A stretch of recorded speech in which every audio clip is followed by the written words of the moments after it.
This is the 3 Bucket Podcast number 6, with me, Aditya Dewan. Sometimes fate is like a small sandstorm that keeps changing directions.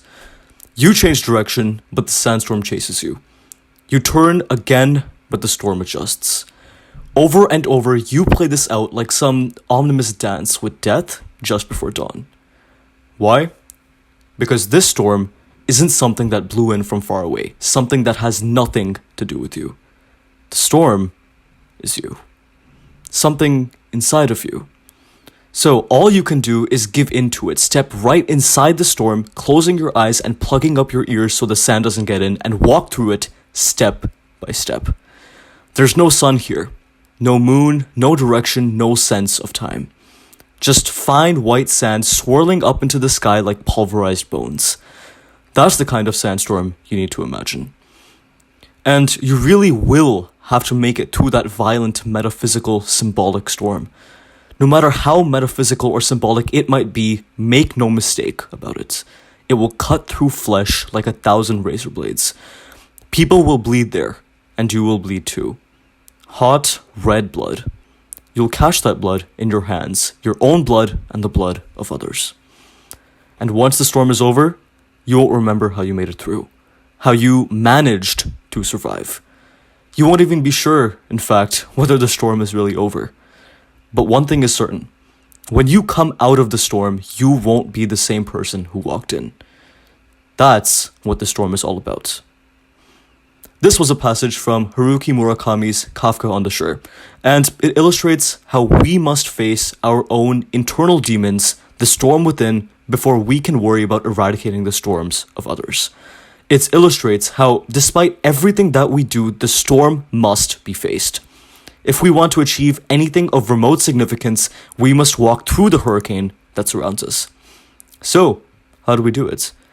How do we overcome our own obstacles so that we can impact the world? How can we alleviate the suffering on this planet? On this episode, we have someone who may have the ability to answer those questions. Evan Lin is a 16-year-old working to impact billions. He's a co-founder at BitClout IQ, a company working to streamline crypto investments, an intern at Voxinity, and a speaker at the IBM Evoke Conference. Yet, despite all this, he is a phenomenal thinker and has profound ideas about how we as a people can learn, 10x our impact, and leave behind a legacy. Evan, glad to have you on, bro. Dude, that was an incredible intro, detail. Oh my god. Wow. I just gotta, first, I just want to give it to you, man. Thank you so much for having me on this podcast. It's truly an honor. Yeah. I love listening to all your podcasts too. Last one with Jibby, I'm pretty sure. But yeah, let's get it started. So how you doing today? Yeah, I've been doing pretty well. I guess a little bit stressed lately, but other than that, it's fine. You? Yeah, I totally understand that. School's wrapping up. We got our summatives, our final projects. I'm pretty fortunate that school is over for me, and I really have a final project. But I guess that's just what school is, But yeah, I guess it's pretty sad to see that a lot of the information that we learn in school, we're eventually gonna forget, and it's really hard to find true purpose when things in life, such as school, throw around false callings. And I don't know if false callings are a good way to describe it, but no. School presents things that we see as opportunities, but beyond school, there's this entire scope of conceptualization that we won't be able to see 100%. If we just stay in doing school things like doing clubs, managing in school stuff. By any means, it's not wrong to do that, but there are so many other things that you can find outside. Yeah. But yeah, 100%. One thing I found that's kind of crazy is the fact that I feel like before, when people used to join a club, it used to sprout from genuine interest about that subject. For sure, man. Yeah. And now it's more just like I'm doing it because my other friends are doing it. Oh hell If I yeah, don't do it, dude. yeah, I like- remember in grade. Sorry for interrupting. Just really wanted to say this out here. In grade 9, I remember, bro, DECA was the fucking shit. Everyone wanted to do DECA. It was like the cool kids club, you know. I remember I got into DECA with that suit and tie. I felt like I was the shit, and I gotta really be honest though. Like now that I look back, I didn't learn anything from it. I think I was just really overclouded by the sheer satisfaction of getting an award. 100%. But it's so much BS. I don't want to shit on DECA, but I think definitely there could be another approach that DECA could help students actually learn. But I remember my scope of opportunities was so limited back when I first started high school. Now I'm in the 11th grade, and I'll be moving on to my senior year in high school starting this September.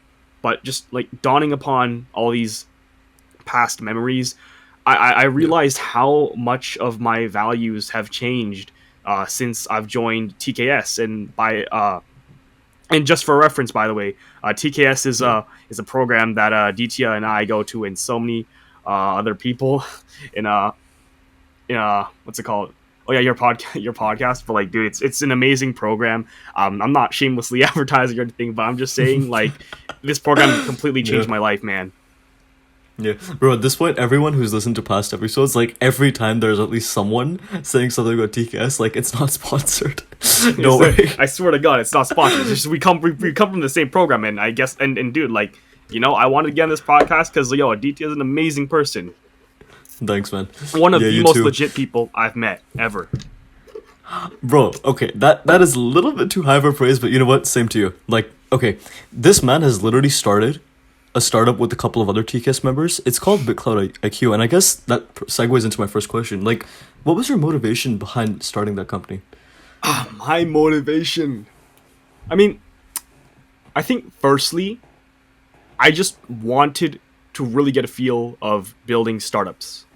And I can remember ever since I was 4, and this was really early, but I wanted to build a company. I loved Legos, and I remember my very earliest memory of wanting to become an entrepreneur was because of smoke detectors. Now, it's a really weird story, but like, I fucking hated the sound of smoke detectors. They were so fucking loud. I was like, yo, how can I engineer this to just like not, you know, do that shit? And of course, like, stupid 4-year-old me didn't understand why, you know, there had to be alarms and smoke detectors. Couldn't understand that. But generally, I just saw a problem that I wanted to fix. And I just kept tinkering around with wires and circuit boards. And that's really just how I fell in love with tech and building things. Now, back to what I was saying with my motivation behind starting BitClout IQ. I just really wanted to get a feel of building startups. And in the moment, and this was before I started BitClout IQ, I was questioning my purpose on whether I wanted to go deep into scientific research or building an actual company. But seeming as BitClout, which is the popular social trading crypto platform that's been, you know, really fucking popular. I'm sure like you've heard of it, Aditya. I think you're on the platform too. You know, BitClout just popped out of nowhere, and I saw it as a great opportunity to learn about the startup world, learn about investments, venture capitalists, and more importantly, what I really want to get out of was to just get good at full stack development and have an actual intention behind learning full stack development and applying it. Yeah, I mean, it's insane how this platform kind of just, as you mentioned, like, literally came out of nowhere. Yeah, it like, really came out of nowhere. Yeah. I literally just woke up one day, I checked someone's, I think it was Sajal Wen, if you guys don't know what he is, I think he also has a startup on BitClout. And I just remember him, I guess, talking more about, like, what this platform was and, like, how much money he's made from it. And I'm just here, like, wait, holy crap, where did this even come from? It was, like, I think it reminds me of the internet bubble. Like, in the 1990s, just comes out of nowhere. Like, the crypto market today is, like, crazy. Like, and with DeFi, everything in general, like, everything is just so new. People are just hopping onto this trend, and it's no problem that people are hopping onto a trend either. But at the same time, you got to be really careful about what you put your investments in. So it's always good to do your research.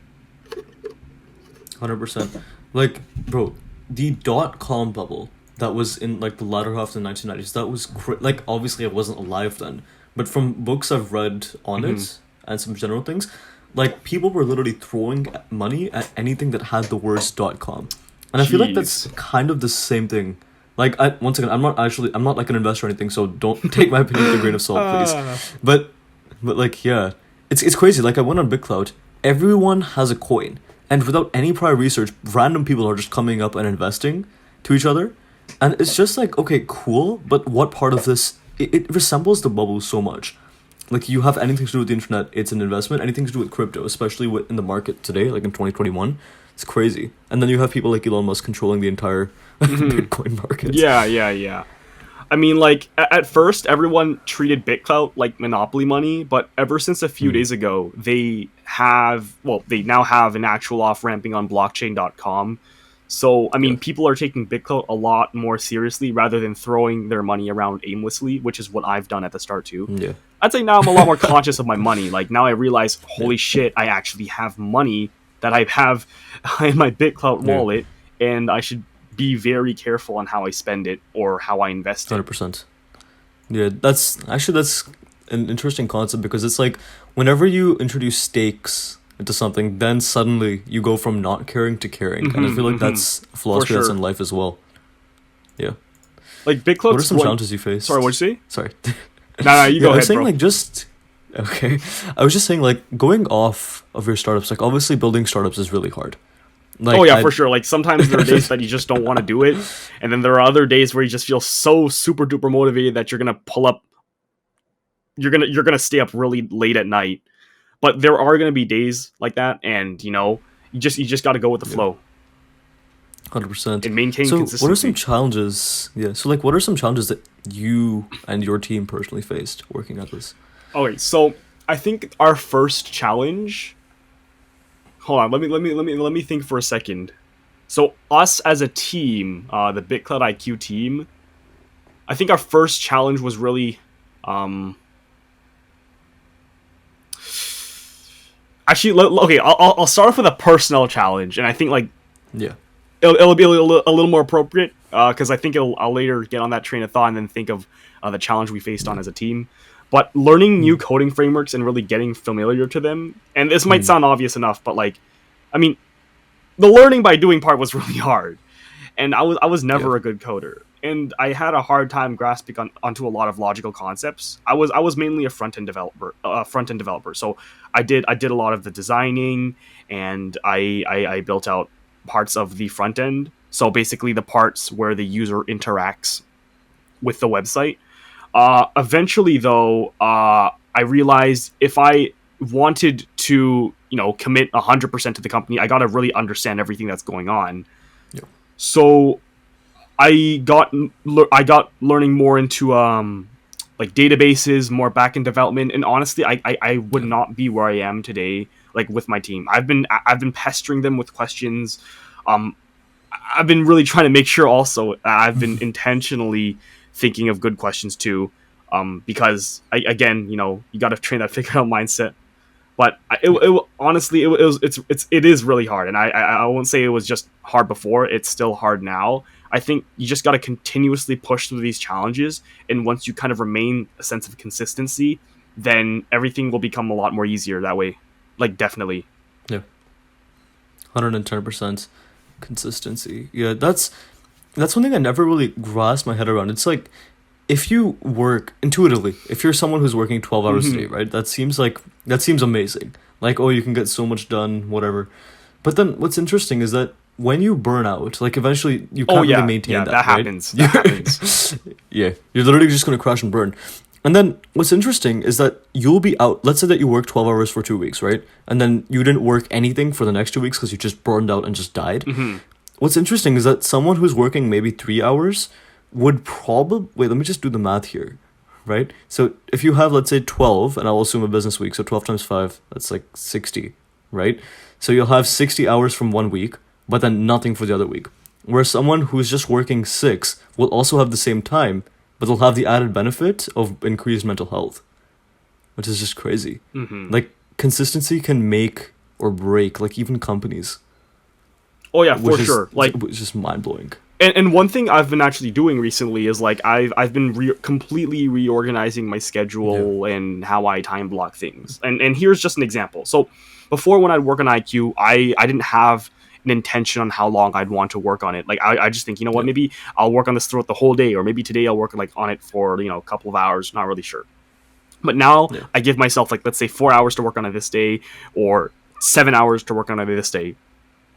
But essentially I basically I just constrain myself in an amount of time that I want to try to achieve a goal. And I think sometimes, you know, you can actually get more results by working less. I mean, you'll be more intentional with the time you spend. And because you have this constraint of time that you're trying to fit everything into, you're gonna lock yourself in that state. Like, oh, I really got to finish this. So I think in terms of overall mental health, you could definitely get more results by working less. Just make sure that, you know, you have people that can help you be accountable for what you do, and of course, like, being accountable of yourself. But I think the very core part of building a company is just the team and the team morale too. Yeah. Like, as long as you guys are all motivated to learn, like, not just about, you know, what 100%. Current skills you already have, the team dynamic, how you guys like crack jokes around each other, how you guys update each other with, you know, your regular tasks and your progress. That, I think that is just so crucial to just a team in general. Yeah. It surprises me how, like, just with time in general, right? Because it surprises me how time is the single most valuable resource that we have as a species. Like, it is crazy how insanely like, if you don't have time, that is probably the worst thing that can happen to you, right? And time is something that helps you, it helps your team, it helps everyone, period. And what's interesting is that despite the fact that it's the single most important resource, there are still so many people just not intentional with it. Like, we have, what, 80 years on this planet? Sorry, what? We have what? I was saying that something like 80 years on this planet. Oh, yeah, right? Yeah. And that equates to like 45,000 weeks, yet we just kind of ignore it and then don't do anything with that time. And it's just crazy. Like, you think that I'll start tomorrow, right? Like, you have like a dream or something, and you like, I'll start tomorrow, I'll start this tomorrow, and then tomorrow never comes. You're dead. Congratulations. So that's why, like, I applaud you for taking this leap of faith, man. Oh man, like, thanks. I mean, honestly, like, there's a lot of luck involved in this. I mean, it wasn't my decision for, you know, BitClout to suddenly just pop out of nowhere, and there's a lot of luck that plays into getting what you want. Really, just, you know, if you plan on building a startup, don't, and this might sound silly, but like, I've only realized this recently, don't optimize on building a startup. Optimize on building your passion. And to be honest, at first I wasn't as passionate about crypto, and I was not in a state to be prepared to build a company when I made BitClout IQ with my co-founders. And even now I still feel a little bit unprepared. But because I'm already put into the position and authority of managing BitClout IQ, I might as well use this opportunity to grow from my mistakes and also grow from things that I don't know. But if I were to recommend anybody that were to, you know, build a space just in anywhere in general, like young entrepreneurs, make sure you know your shit. Because there's a lot of things that I feel like I don't know, and there are a lot of things that I don't know. But the best way to just overcome that, really, is just learning the things before you build something. And that's why it's so important to, you know, replicate projects, create new things. Yeah. But now that I'm actually learning how to develop and build my full stack skills, I can say I'm a lot more confident in the crypto space and being able to hold proper conversations. But just overall, right? I think, you know, confidence in the depth of material that you're interested in plays a very essential part in, like, how people see you leading a company, if you're fit for leading the role. But I'm super duper thankful that, you know, all my co-founders are very, like, very freaking close friends of mine, and they understand a lot of the struggles that we're all going through together. And at the end of the day, we really just built BitClout IQ because we wanted to work on a project together. It wasn't really for the money. I mean, how should I explain this? We really just wanted to work on something together. It's nothing that deep. Yeah. And that's what's interesting. Like, you were mentioning how being capable at those different frameworks and that thing made you more confident as well. Mm-hmm. Like, not only in that space, but in general. Mm-hmm. Oh, yeah, I think for that's sure. I think that's a really interesting theme that kind of occurs whenever you get really good at something, right? And you devote your 10,000 hours, as some experts claim, your confidence skyrockets so much. Like, now you're not the person who like shirks into like, you know who you are, basically. Right, and right. That was just insane. Like, when I was doing AI for like the last couple of months, that was my main focus. And like, it's almost like whenever you acquire a new skill, your brain is like, okay, plus 10% confidence. Mm-hmm. Oh yeah, which for is sure. just crazy. Yeah, I mean, like building projects in general, right? Like knowing something to like finally being able to understand the thing that you were struggling with. It's an amazing feeling, and what I love about this feeling of like confidence you get after you complete something is that it's transferable. Like, that you're capable of doing something, and because you're capable, you think, oh well, if I'm capable of doing this, then I'm probably capable of doing this other task that I was looking at, that I was struggling with. And then as you do that more and more, you're gonna eventually run into more complex problems, and once you solve them, I mean, really, I'd argue you can solve anything that you'd want. It might sound super duper far-fetched and ambitious, but as long as you keep a consistent trajectory on where you want to go, like, man, you're freaking set. Yeah, absolutely. And that's kind of interesting. Like, I was doing more research on this, like confidence and competence. And what's interesting is that as you become more competent, part of the reason why you become more confident is because it helps you rise up like that dominance hierarchy in a way. Right, like, you're increasing both your social status, like, in the eyes of others and yourself. But you got to be really careful of not to fall into the Dunning-Kruger effect. Yeah. Like that, I have fallen into that many times. Yeah. You think you know shit, and then you actually look into the shit, and then you're like, "Fuck, I don't know shit." Yeah. But then once you realize that, all I was going to say was that for those of you guys who don't know, the effect that Evan's talking about here is basically that when you start off something, you think you're insanely competent at it, right? And your confidence is huge, but you actually don't know anything, but just because you haven't touched the sea, basically. Like, you've explored the lake on what you think the concept is, but you don't understand the fact that, hey, there's an entire ocean of stuff I don't know that's out there. And then as you start exploring that ocean, your confidence decreases, and that's kind of called the dip. Right, where your confidence is at the lowest and your competence is like 50%. Like, you kind of know your stuff, but you don't think you know anything. And then those people who can break past that dip, that is really where all like the benefits and stuff lie. Mm-hmm. No, for sure, man. Like, I mean, with BitClout IQ, when I first looked into BitClout and how crypto worked, it was extremely daunting. And then like, because I thought, you know what, I'm getting into this early. Like, oh man, I'm getting on this platform early. Like, I'm one of the OGs on BitClout now. I deep down inside, I kind of felt a little cool. But then I kind of dug into like the mathematics side of stuff. Like, I even pulled up Desmos graphs and put in like formulas from BitClout and just other things in general. And then I realized, wow, this is kind of difficult. Like, it was demotivating, but. Yeah. I think you really just need to blindly trust that you're going to be better after you conquer this demotivation. You just need to really conquer that thing, such as not knowing something, and blindly trust that you're going to benefit from it afterwards. And I think it's that blind trust that you really need to believe in order to grow. There's a lot of blind trust in anything. Yeah.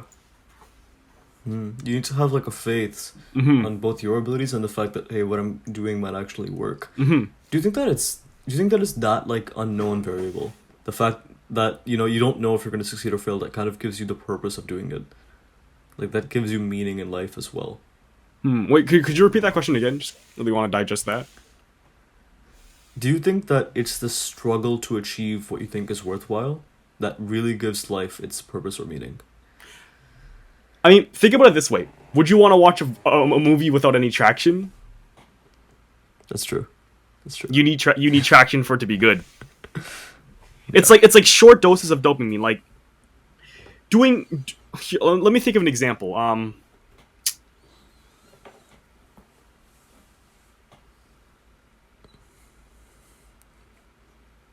Let's say you're in school, right? And you're doing a test, and you have like weekly quizzes, right? And then you study for like an hour. You feel like you kind of like, I don't really know my stuff. I'm gonna study like last minute, day before the actual quiz or test, and then you get like a perfect on the test, and you're like, oh my god, I got an A. I'm so proud of myself. Yeah. But like, these short bursts of happiness, honestly, like they don't really mean much. Yeah. And then as opposed to those, like when you are working towards something worthwhile, that I think is like the largest possible rush of dopamine you can possibly get. Because you have a sense of purpose.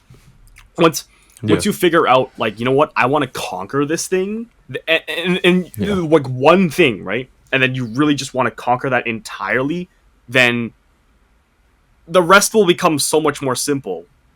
Like,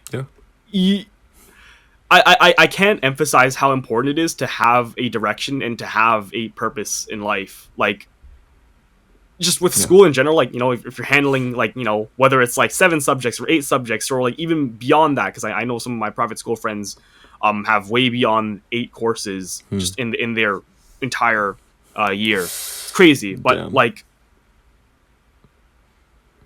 because you have these 14 subjects, 8 subjects, whatever, that you're trying to manage all in 1 year, your purpose isn't about learning the subjects. It's about beating the game that is school. Like, it doesn't become... like, your purpose in school doesn't become, I want to get good at math. Or I want to get good at English. I want to get good at chemistry. Whatever the case may be, your goal is to free yourself from the constraint that is school. And you no longer become deeply interested in a subject. It's just, a checkbox. I want to get this checkbox done. And then once I get that school, because I attached myself to the purpose of school, then that's when you feel free of all your duties. And then there's that next level in the game, which is, the next grade. And then you're going to do that again. And because you get into this endless, well, it's not endless, but because you get in this loophole of academia and checking off boxes that are courses, you never find a deep, true passion that you care about. You care about school. You care about checking boxes. You care about impressing your teachers and sucking up to them like a pet.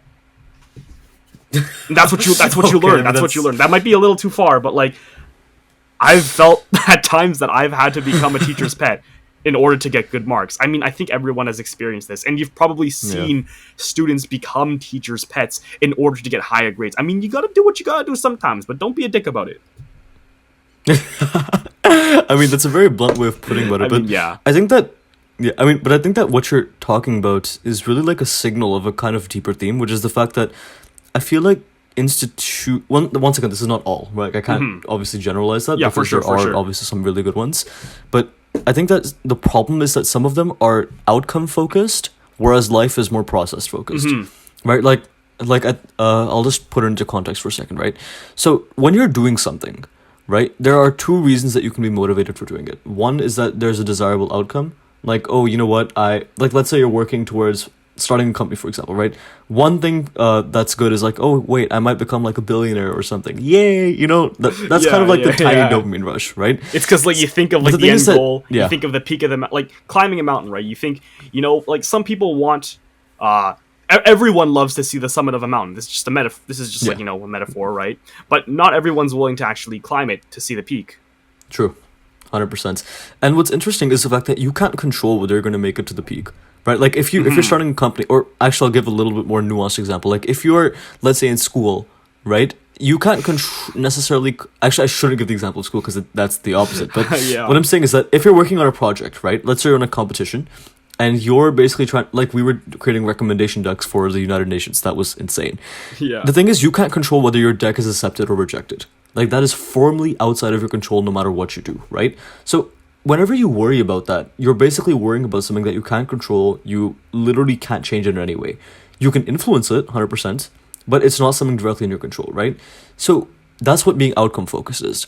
But if you're process focused, which is mainly all the things in life, you don't focus on, hey, I'm going to win or lose. You focus on, hey, I'm going to create the best recommendation possible, right? And I'm going to do my best to provide value to the world, to alleviate communal suffering, and to rise the status of humanity, basically. Yeah, for like, sure, man. that's basically what you're doing, right? But the problem is that, and well, not really the problem, but the benefit of that is the fact that when you focus on the process, it's like the outcome comes running behind you, right? Like the second you like devalue outcome, like, okay, I don't care what happens at the end, but I'm just going to give value to people. The second you adopt that mindset, it's like positive outcomes just happen. And then that's kind of like the opposite of what I've noticed with some institutions, where it's like you have a grade, right? And if you aren't focused on the outcome, you just can't be focused on the process. Like if you're focused on the subject, then the outcome will 110% die. Exactly, because it's not a natural environment; it's artificial. Yeah, and that's like, don't fall in love. You don't fall in love with the outcome. You got to fall in love with the problem. And I think that's just like a good way to summarize what Aditya said. But essentially, like even with BitClout IQ, I think at the start I was falling in love with too much of the outcome. But now that I'm like, actually going through the motions of building the startup and, working with my team, I realized that I'm actually loving the process of working with my team, and I'm actually way less focused on actually the money part. But of course, like as a business, we need to earn money, and the intention of making it a business is so it can scale.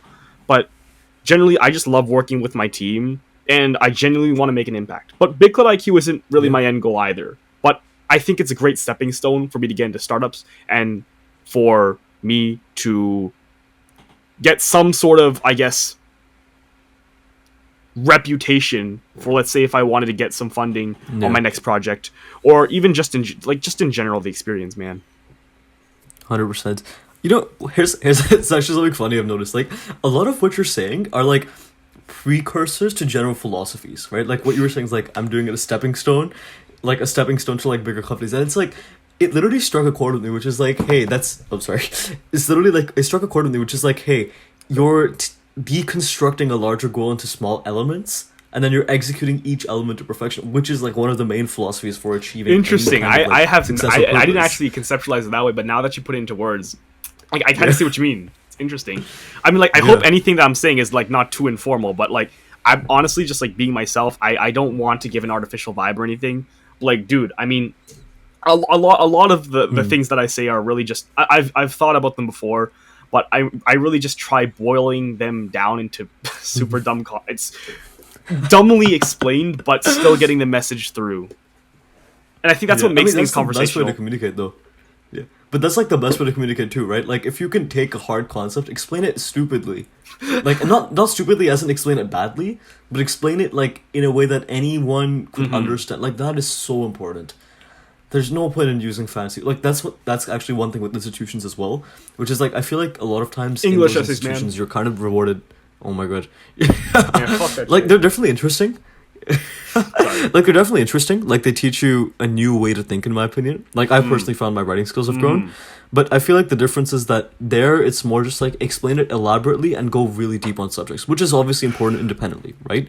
But when it comes to communication, it's like if you can't explain your idea in 7 seconds, you're out. Oh yeah, for sure. It's like, like okay, it's ironic because like what's ironic is that English actually is my favorite subject in school, but I hate how it's taught. I feel like English actually is one of the only subjects in school that actually allows free creative thinking, because with, let's say, math, right? Problems are very well defined, and actually I'd say math would be my second favorite subject, but even in math and just courses in general, right? Okay, let's say even science, because I think math is like it's not that bad. I shouldn't shit on it too much, but like in a lot of courses, problems are extremely well defined, and what I mean by that is when you compare that to the real world, you're going to find problems that you're going to need to solve yourself. People aren't going to even define the problem for you. You're going to have to define the problem yourself, and you're going to have to figure out yourself. With school, you just need to find the answer. But in reality, you're going to also have to define the problem in real life. So let's say you're a business consultant, right? No one's going to give you a very clear defined question. Let's say you were consulting, you were a McKinsey consultant for a machine learning startup, and they had some questions because, their business wasn't doing so well. Your job as a consultant isn't to just, expect your job as a business consultant isn't to expect a very well-defined question from, the machine learning co-founders, developers, whatever you'd like to call them, whoever's on their team, because they don't even have a single flying fucking what's going on either. They see that there's a problem, but you as the business consultant have to define that problem for them. You need to show them with their data, right? This is your problem, right? You need to define the question for them. So imagine you in school going up to your teacher and saying, you know what? This test question, this is actually how it's say. They'll be like, yo, what the fuck, man? That's not how we're marking it, nah. But in reality, you're going to have to define questions for other people and answer them. But school just teaches you how to answer things.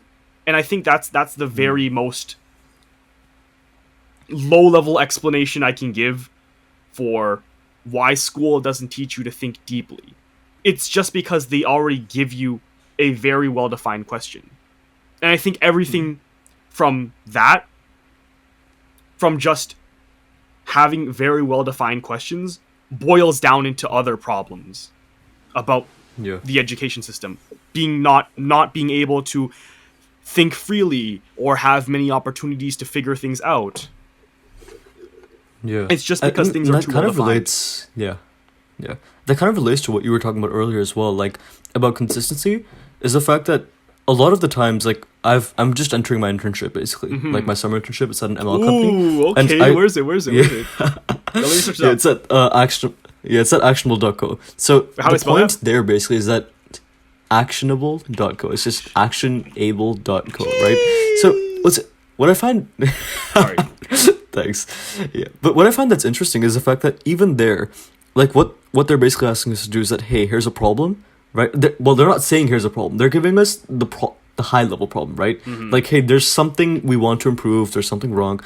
Can you guys like look at our data and see what's up and then help us improve it, right? Right. And what's interesting is the fact that most of the time when your models mess up or when you like do something wrong, it's not the solution that's the problem. It's the problem itself. Like you're choosing the wrong problem to attack. And that, when I made that discovery, like that was just insane.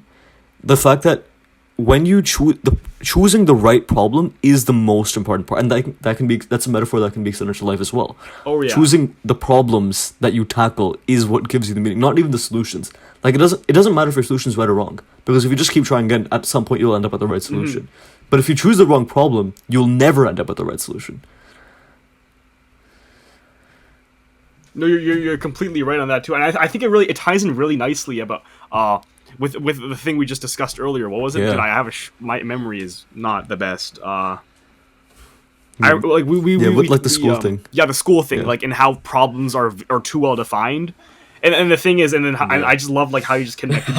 It was just awesome how you connected like problems being too well defined to being able to pick the right problem. It's just that was amazing, bro. Thanks, but I think that's kind of the thing, right? In order to get good at picking problems, you need experience with it. And you get experience through consistency. But if you're spending the first like 18 years of your life on non-well-defined problems, that's a problem. And what's interesting is that even professors, right, like really actual like good professors, there's no shortage of them. They have mastered the art of finding the right problem. Like that's what they teach people a lot of times, right? That's one thing I've noticed as well, is that even at the end of the system, so to speak, is something completely different. Like the system doesn't prepare you for the system itself, which is just crazy. Like I don't know, it's mind-boggling. Like damn. I think school. I mean, you can. I mean, I remember I've heard this like a lot in just like motivational videos like from the past years ago. Like they always say, school trains kids to be workers. I'm curious to hear your perspective. Do you think that's entirely true? Like they set kids up so that they can, truly work for just a company, have a 9 to 5, and have a 9 to 5. Do I you mean, without generalizing too much, I think first of all that originally that was kind of the purpose, right? And it's not really wasn't necessarily a bad thing, but that's kind of why it originated, right? Like that was the point of the Industrial Revolution, etc. What my personal take on this is that however the system might be, I don't really think, like, obviously being aware about the faults is a good thing, right. but I feel like necessarily criticizing it doesn't really do much, right? Because at the end of the day, it's a lot like protesting, right? Which is obviously good to raise awareness and things, but at some point, if everyone's protesting, who's the one actually solving the problem? Which is kind of what I was thinking about. Like, it's one thing to criticize it, but it's another to solve it, right? And I can guarantee you that, like, anyone who's thought about trying to solve it, the problem is that any type of system that you have will have its faults. Like, it's more about balancing the different faults to try to get something to work, but it's impossible to have a system if you can't evaluate someone when everyone's problems and solutions are different. I mean, again, like, if you point out the flaws in the school system, it's gonna fall apart. Like, I mean, that's why... I mean, I'm actually really curious to see why, like, for example, wait, are you in the TSB by any chance? Or are you, Nope. Are you like... Peel District. Oh, the Peel District, right. Like, I'm curious, like, why, like, we don't hear enough about, on the news on educational, like, changes and stuff, actually, like, come to think of it. Or even people, like, or even students even speaking up about, like, like, hey, I don't like how I'm learning this, I don't like how I'm not absorbing this information. I just find it really interesting. Like, I mean, do these students really care about their education? I mean, I'd assume for, like, people, like, a lot of people, like, there are people, right, who want to be entrepreneurs, and they still let the motions of the school system control their life, but they don't care, and they don't care, but they don't care enough to actually make a change about the school system, which is completely fine, right? Like, maybe that's not their end goal, but still, like, just going through those motions of,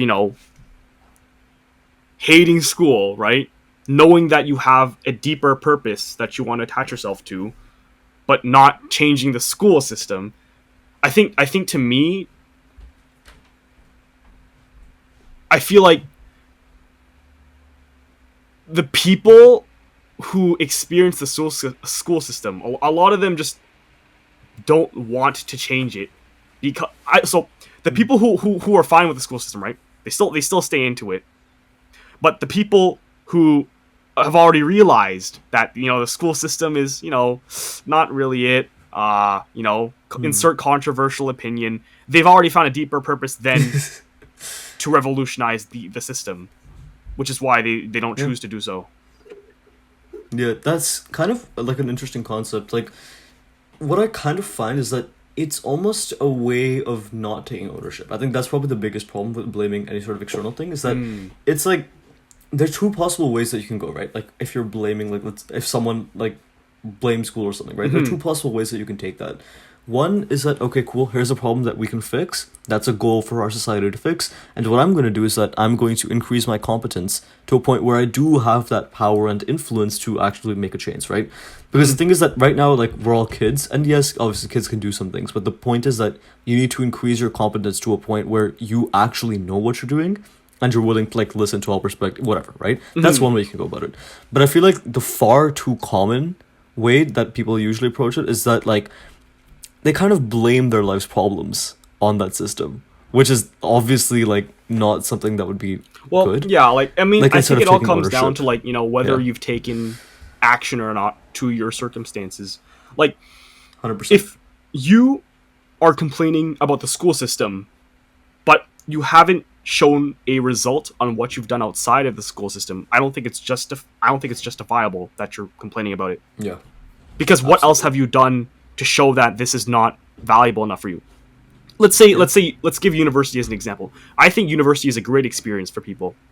But 100%. let's say that you started a startup and it's going pretty successfully. Then you would probably have to realign your values and think, okay, would university be the best decision for me? But let's say you didn't have a startup and, you still were in the extreme, heads down learning phase. Then university, of course, is a very, I would definitely take it. Yeah, you can network, you can get education that, some stuff probably won't be able to, you won't be able to search up some stuff. But like generally, like, if there's not a better opportunity than school, then don't blame the system. Just take action and see where the path follows you. Yeah. And also, I think that's what it ultimately comes, like, this is with life in general, right? Achieving any kind of success, like not even in the world of entrepreneurship, but just in general, is taking ownership. Like, you kind of have to take, like, everyone is faced with problems, right? But the thing is that even though those problems aren't your fault, they're your responsibility. Like, you still have to deal with them, right? Like, and at the end of the day, I feel like blaming problems on other people and stuff like that, I feel like that all that does is like, oh, it's not my fault, I don't have to deal with it, whatever, right? It's just another excuse. And until you take ownership, like extreme ownership, right, to the point where even things that are like obviously not your fault, you're owning up to them, being like, you know what, this is my job to deal with it now. I feel like that mindset is what fuels so much of progress. Like, it is it is absolutely insane. It's like, I was talking about this in the last podcast with Jibby, like, about putting your own house in order before you criticize the world. And I think that's kind of what it's about. It's that if you kind of want to get rid of like suffering in a system, first you need to get rid of the suffering around you, because that's a necessary precursor. Oh yeah, like, just making sure that your mindset is clear and that, you're I totally like agree with that wholeheartedly. Like even while working on BitClout IQ, I've had to take a lot of breaks to reflect on myself and realize my own intentions in building the company, my own intentions on where I want to go. And I've nearly went through many breakdowns. I haven't actually had a real breakdown yet, but I've been questioning a lot of my own purpose and what I want to do to serve in this world. But all in all, I think you need to really figure out yourself before you attach yourself to a very deep purpose. Of course, like, if you're ambitious and you want to give your gifts to the world, definitely, attaching yourself to a purpose is the best way. And your purpose will always change. Life is like a game, and there are levels to it. You need to beat a level to get on to the next. But attaching yourself to a purpose and actually being committed to it is a very, very hard thing to do. Like, whether it's, building a project and actually completing it. Like, if you look at my Medium, there are like dozens of articles that I have not completed. It's just titles, subheadings, and sometimes a little bit of text if you're lucky enough. Bro, literally same. But the point that I'm trying to drive here is that, oh darn, I completely forgot. I think I got way too off track. But I was talking about purpose. That's all I know. I'm not sure if you caught on to anything, but I forgot. Yeah. Actually, that's one thing that I find interesting, is that whenever you try to like talk to people, the words will be on like the tip of your tongue. Like, you know what you want to say, but that process of converting it into like an actual verbal medium. But yeah, I get what you're trying to say. It's like, there's a difference between indulging inside something like without any forethought of like the alternatives, and there's a difference between like actively considering your options and then taking that consistent step. And I think it's just knowing like who you are as a person, like, and not even knowing what you want to do, but knowing yourself well enough to understand that, okay, this is what I like and dislike, and this is what I know I should be doing. So I'm like, you have to explore a little bit. Like, there's it's kind of insane how a lot of people will kind of just go, okay, this is going to be an analogy that works in AI. I don't even think this is going to make any sense to people who haven't done this before. It, but let's hear it. Yeah. But basically in AI, there's this thing called gradient descent, right? And the point is that, hey, okay, so think of it like an upside mountain. Like an upside, okay, no, just think of it like a mountain, right? You're trying to get down the mountain as fast as you possibly can, right? And the idea is that you don't actually know how the mountain is shaped or whatever. So you explore a little bit of the mountain, and then you just go a little bit down, like, hey, this part's a little bit deeper, so I'm going to go here. And then you just keep exploring, and you keep going down, like, the lowest path you can find, right? And what I kind of found was that in life, if an AI algorithm actively explores the area around it first and then chooses the deepest option, Why would you just limit yourself to the things you can see and then go extremely down that without even understanding that, hey, there might be another alternative? Like, obviously there's a balance. You don't want to be exploring forever. But without any exploration, that seems very, like, unwise. Wait, could you elaborate a little bit more on that? Because I think from what I'm not sure if I completely understood that, but from what I understand, it's like, you know what, with gradient descent, you almost pick like one thing, and it's like, this is the end goal. This is what I want the algorithm to output, and it outputs because of that gradient descent thing that's going on in the algorithm that says, you know what, it is this output and not this other one. But I think I just want to make sure I understand what you're saying. So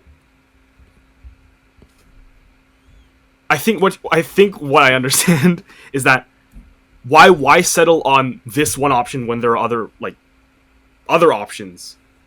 Yeah, I'm not quite sure. So what I'm basically I'm just gonna summarize it like quickly in like one sentence. Okay. What I'm basically trying to say is that this is both in the algorithm and real life, that you don't know the best way to achieve success if you haven't first taken the action and the initiative to find that way. Oh, yeah. Oh, no. I get that. It's like, well, because in machine learning, we have like training data, and the bot, the algorithm can actually see, hey, here's an endpoint that I'm trying to get to. This is the result, and the result is what I'm optimizing for. So let's say if I want to train to output a number 1, this is like super duper like abstract, but like then it's gonna optimize for a number that's very, very close to 1, maybe 0.99 or 1.01. That's kind of what I'm like trying to say. Like, Jordan Peterson has a thing in his book 12 Rules for Life, which is you see what you aim at. And I think that's kind of one thing that changed my philosophy towards life. Like, think of your eyes, right? Like, your eyes basically give the most resolution to the thing you're focusing on, and everything else is blurred out, right? And that's kind of like a metaphor for life. Like, when you aim at something, like I want to do this or I want to do that, it's almost like you become blind to all the other alternatives, and you also become blind to the notion of getting better as well, right? Like, if you're always unidimensional, then you can only, the very definition of that is you can only think in one dimension. That's literally what it means. Right? And then by definition, if you're only focusing on one thing, you've excluded both the good that the other alternatives have and the bad.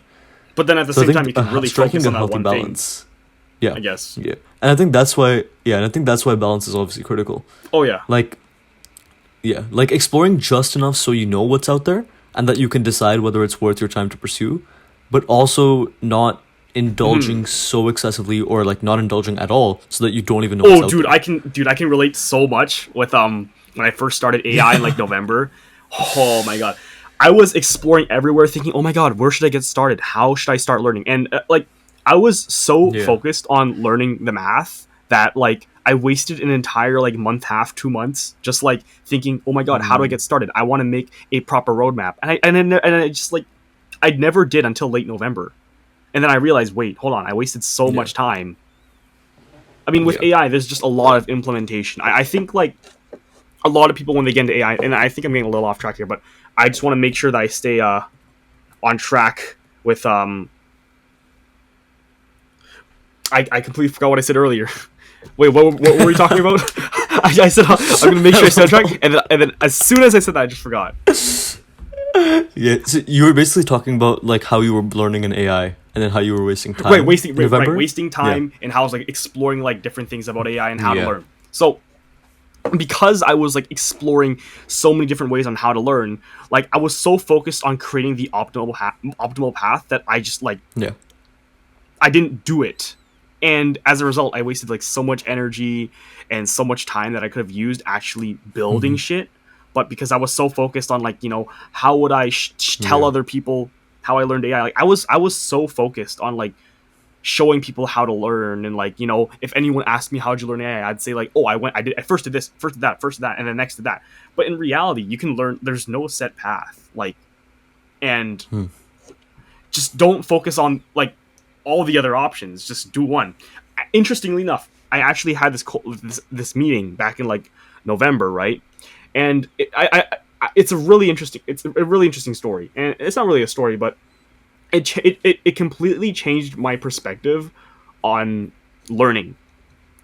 Yeah. So I was in this meeting with this like data scientist. Let's call him like Dr. Smith, okay?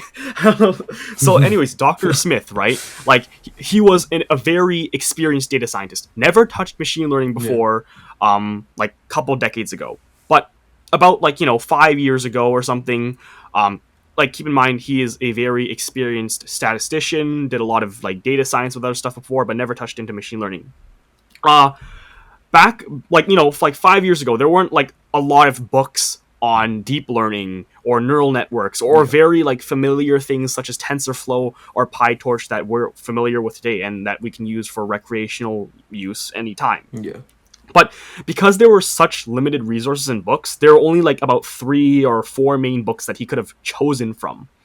And he was like, you know what? Well, I'm just gonna pick one of them. Like there are barely any resources, but I might as well just do them anyways because it's the only thing I have. And even with websites too, there were barely any websites that like Dr. Smith could like access. So he just had to do what was already presented to him. And when he did what was already presented with him, he gained a very intuitive like understanding of deep learning, and he was confident in the work he was. He went from being just a statistician data scientist to a machine learning engineer. And as being in the AI field or any programming field in general, you're going to have to constantly adapt and learn new things. And when you're in this field and you have to constantly adapt, you always have to keep in mind that you can't be constantly searching for the optimal way to learn. You just gotta find something and actually stick to it. 100%. And I actually wrote an article on this after I realized about this back in January. So like I had that meeting in like late November or something, mid-November, but I didn't actually write an article about it until like January or something, because I was really just trying to digest like what is it like to learn machine learning. And then I even went through like this thing called Data Camp, where they have bite-sized mini 4-hour courses, and then you get like a little certification. I actually learned a lot from that. But greatest takeaway is that like even if the opportunities are presented in small quantities and you feel like I feel like there could be a better thing out there, man, literally just do it. If you're that skeptical, if you can't find something, let's say in like the next like 2 days, then I say just do what's already presented to you. Because along the way, right, while you're doing your courses, you might do a little bit of searching and stumble across something better. Absolutely. But you won't truly know it's better until you finish that actual course that you were already doing in the process. And I kept doing this so much. There were so many Udacity courses that I just haven't finished. Yeah, that's like, okay. This is going back to exactly what I was saying. So how I don't understand how, but everything that you have like discovered like through ML and things, it's like indicative of a lot of like the deeper philosophies that I've read like from other people like Socrates, and it's insane. So what I've noticed here is that what you're basically saying is that it doesn't matter what you're aiming at in a sense. Like it does obviously play some role, but it doesn't matter what you're aiming at, as long as you're aiming towards something and working towards that. Because even if you're aiming towards something that's bad, right? Like not really bad, but something that you don't want to do, then if you realize that, okay, this is what I don't want to do, so let me just take the opposite of that, which is probably what I want. Like, it's better if you're moving in a direction, even if it's the wrong one, than if you're stationary and not moving at all. I'd actually say this all still boils down to the argument of having a purpose. Like when you're aiming at something, like, okay, let's take the abstraction of looking at a target and having a bow and arrow, right? If we really just boil down this concept, right? Like in the moment, like in the derivative of the moment, forget about the time before the person shooting the arrow, and forget about the time after the person has shot the arrow and the arrow has hit the target. Forget about all that. Just focus on the single derivative of the moment. Like in a slope, in slopes, a derivative is just basically an instantaneous point of time. It represents an instantaneous point of time. So, in the moment, your purpose is to get the arrow to hit the target, or to even, or maybe not even to hit the target, but to actually just shoot the arrow. That's what your purpose is. Yeah. You've attached your purpose. Process focused versus outcome focused. So when you when you're thinking about shooting the arrow, right, you're focused on your purpose. You're focused on your purpose. That is to actually get the arrow in your hand, pull it back from the bow, and shoot it to hit the target. Yeah. What I'm trying to say is that on the grander scheme of things, you need to attach yourself to a purpose if you want to get to a goal. If you want Yeah. to, like when you shoot an arrow, right? You don't do the only work you're doing is. Okay, hold on. Let me think about it for a second. Yeah, actually, but what you're saying is completely like relevant. Like, you don't think about, hey, this is the right type of. Am I using the right type of arrow? Am I using the right? Like, sure, that does matter to some extent, but in that moment, it's shoot the target, and that's, I think, the mindset that is like, and that is kind of needed here, is that even if it's fine if you're shooting from the hip with your eyes closed, as long as you're shooting towards something, and that you know that what you're hitting at. And that you know, like, what you're aiming towards, and the fact that it might not even be the end goal that you actually want. Like, you're open to change, but you're also open to action. Like, bias towards action, basically. That's what it is. Right. And I'd like to also add in the point, too, like, when you're shooting the arrow, you're probably trying to, like, consciously in your head, trying to ignore all the distractions, like, from the crowd. Like, let's say you're in a competition, right? Like, what I said earlier, you're trying to get rid of what happened before you were shooting the arrow and after. Like, just forget about those moments in time and just focus on actually shooting the arrow. And when you're actually just focusing on that one thing, you're gonna forget about the audience. You're gonna even forget you're gonna forget that they're there. You're just focused on getting that arrow to hit the target. Absolutely. Yeah, and I think the Greek word for sinning, like for sin, is literally to not hit the target. Really? What? Yeah. What is Greek word for I sin? have no clue. I heard like Jordan Peterson say this in one of his lectures, and I was just in my mind like, poof, what in the hell? Because that's literally, okay, if sinning is not hitting the target, then the act of not trying in and of itself is a sin. Like, being stationary in life is the thing that you need to avoid at all costs. Like, even if you're trying and you're failing, that's better than just remaining stationary. Oh my god, you're right. Oh my god, what is sin? Yeah, missing the target, off target, wrong goal. Wow.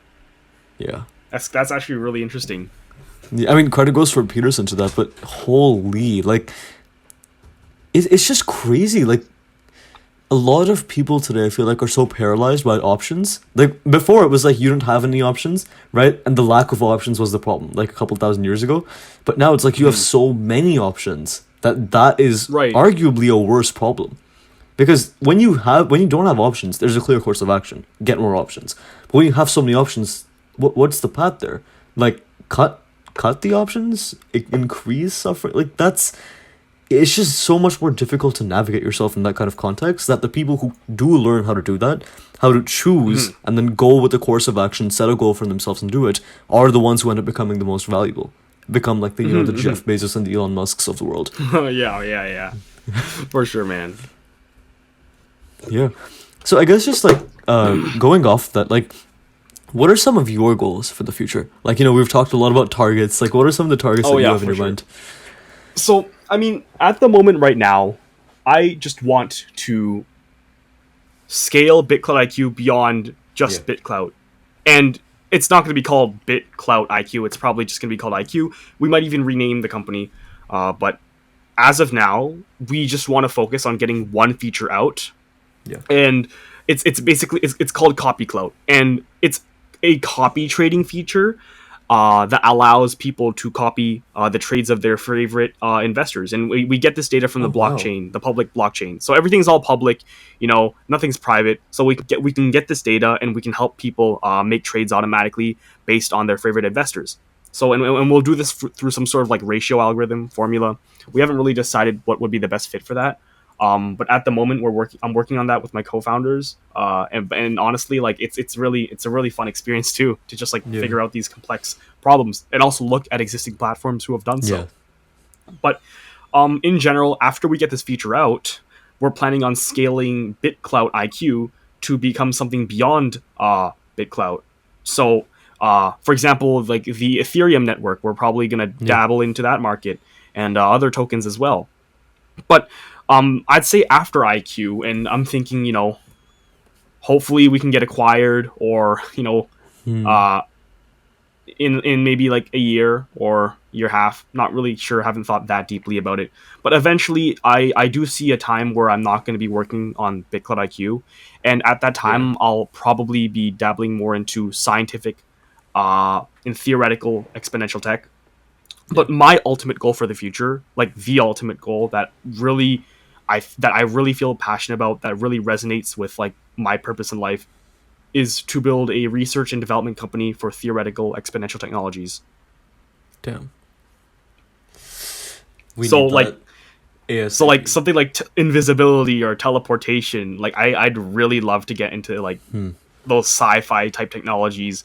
I don't know. Yeah. It just seems, because they're so complex, because you only see them in movies. It just makes me even more motivated to want to work on them, because they're not a reality, and you can and no one would even be able to conceptualize how it would work.